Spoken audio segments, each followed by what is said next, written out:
Hey everyone, welcome back to the channel. I'm Mike and I'm joined with my bro Isaac. What's up? And we're here to talk about some video games more specifically. We're here to talk about Valve and the whole situation with Steam. Actually, this is a topic that was like over a week old, but this is a topic that Isaac wanted to bring up regarding Steam.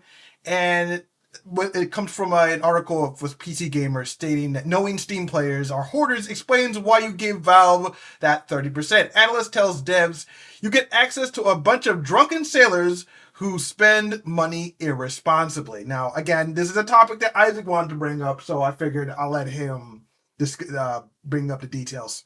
Yeah, so according to this topic, gamer analysis Chris Zalkowski basically describes Steam users as hobbyist collectors who purchase games even when they have no intention of playing them. Basically citing stats that basically the median of unplayed games is greater than like 50% in everybody's library. And even goes on to using even the drunken sailors analogy, basically likening it to uh, people that are a bit irresponsible who basically bite on impulse buys every time Yeah, I this get game it. style comes to light. So it is very interesting that I bring that up because I think as you and I, let's be honest, are a little bit guilty um, in making these purchases and unfortunately kind of stockpiling these bunch of digital games. And I wanted to speak to you, like, how often have you played your Steam pile of games? Are you guilty of Like, bringing this? yeah, like very rarely do I actually like immediately play the games I buy on these Steam sales. And as I was going to mention, like before I decided to leave it over to you, Mhm. one game that I bought like many years ago was Sekiro. Shadows Die Twice. It was a game that was on sale as a game of the year with a game of the year edition. Mhm. That it won like at the Game Awards. I say, I fine. I'll figure. I'll finally buy this game. I haven't touched that game until like 2 weeks ago. It's been that long. Yeah. I had that game sitting in my Steam library for so long, and I noticed it like, when did I get this? Like, oh, and it's like, right, Steam sale. Yeah, no, and again, I mean, and then not just Steam sells, like other companies do this too. Gamers Pass, PlayStation Yeah, Plus, Epic sells games. Also, do some actually Epic sells games. Actually, even gives out a free game almost Epic Game every Store. Yeah, month. yeah, the Um, Epic Game Store. to the point where you're almost satisfied to you don't really need games. And I think it just comes to the idea of not scarce. What's the other word? Abundance, Yeah. game in abundance, where back maybe when we used to be young, we would have only the same three or four games that we would just kind of play through over and over again. Mm-hmm. Now, as we're getting older, as you get more income to be able to purchase these games, you have to pick a letter of any game. And I think also plays into a little bit of FOMO too. The fear of Yeah, missing out to be able obviously, to jump because you onto don't know when sales. it's good. And yeah, You don't know when it's going to be on sale again. correct. So So it plays. It seems like Steam has created almost the perfect system on basically why it's like really the number one PC console on the the planet PC marketplace, market. gaming marketplace. Yeah. And to kind of add even some more details into this, um, Steam basically like hit its biggest revenue in 2024, over to 10.8 billion in total sales. Basically growing in 2025. It's almost like a 5 plus 10 in YOY growth. Um, one of the numbers I want to throw out there. Valve's total revenue was reportedly around 5 billion in 2023, with about 60% of that coming from Steam, Yeah. which Understandable. yeah, because Valve hasn't made games in such a very long time. They Well, kind of went more into the obviously, description. I mean, description and it, distribution of well, to be fair to Valve, that's also due to their business like culture where they don't Mhm. want to force the developers a strict timeline on creating something. That's how we basically got the Deadlock game. They basically let their developers sit on that, just stew on it, just work on it whenever they feel like, instead of just trying to push a market out to push a product out to market. And in their and in their favor, I do think that kind of game developer works. But again, I digress. And I think it works too. And again, I see why indie developers would want to jump on that, but it almost feels. I don't know how you would feel as a developer, knowing that you spent years making a game, knowing that once it goes on sale, there is a good almost 50% chance that nobody will play your game ever. I mean, Since the day. yeah, obviously you have to compete with a lot of other games. I believe it was mentioned. I believe a while ago there was like an article that mentioned that usually there was like 30 to 60 games being released on Steam every single day. And that is an insane amount. That is true, especially when you're competing. And does Steam have like a special like a list here of like the best pop? They do. I assume Yeah, they have like the list here of best popular games. Yeah, they have the bestsellers list, the upcoming list. They have curation lists. They have all sorts of different lists. Okay, that's really interesting too. Yeah. And again, to even add into more depth, the estimated breakdowns of the growth and contributions of sources, microtransactions first free to play is 15 to 20%. DLCs and expansions is 10 to 15%.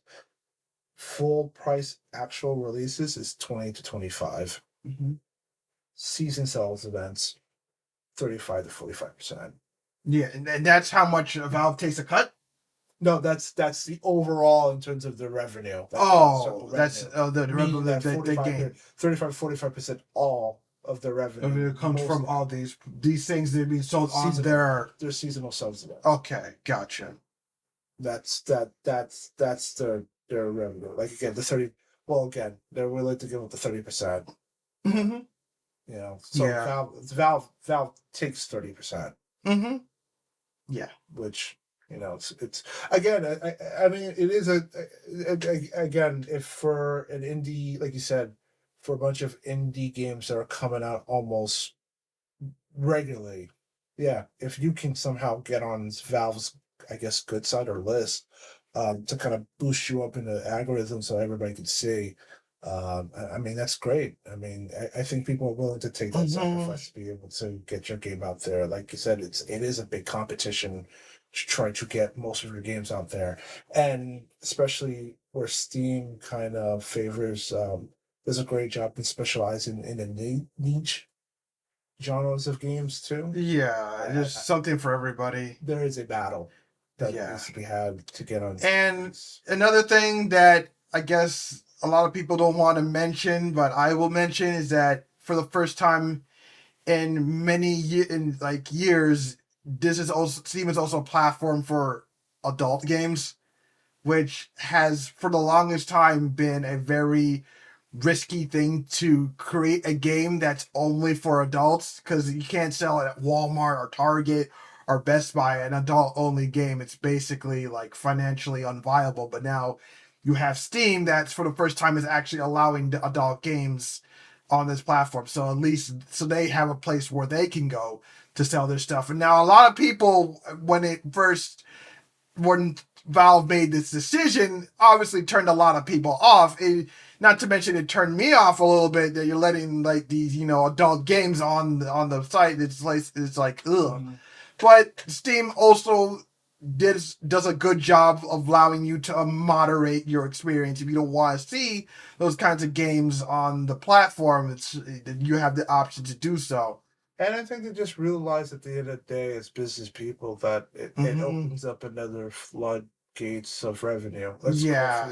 Like, right, you could argue right next to the gaming industry, the adult industry is the number one form of selling entertainment right now on the planet. Yeah. So with Valve having built a really good infrastructure for that, it it almost seems unfoolish for them to not be able to capitalize on some of that market share. Yeah. Yeah, I would say so. But yeah, it's just again other platforms, you have Epic Game Store, you got GOG, you have also, other platforms, game publishers selling games on their own platforms like Correct, EA Play but and UB. those platforms don't sell adult gaming. Yeah, I know. I'm kind of switching gears on the Sorry. topic. Yeah. Yeah. It's just, I guess, switching gears on the point regarding like the games being sold and the competition that Valve has to deal with, which is basically none, because like Valve technically doesn't have a monopoly because there's all this competition, but come They're on, the number one. they're the number one like platform. There's a reason why so many developers want to get their games on Steam to get as many And eyeballs it on makes their sense project. too because they have so many users right now, and they're growing. They're constantly growing users even at this moment. Yeah. So, I mean, that being said, I like competition. I desperately want Epic Game Store to be a competitor to Steam, and obviously they do a lot. They give like developers like guaranteed income for just putting your game on their marketplace, their platform, and whatnot. But sometimes just that having that that safety net isn't enough because they still have a lot of so how much of a cut does Epic Games give? that is a good question.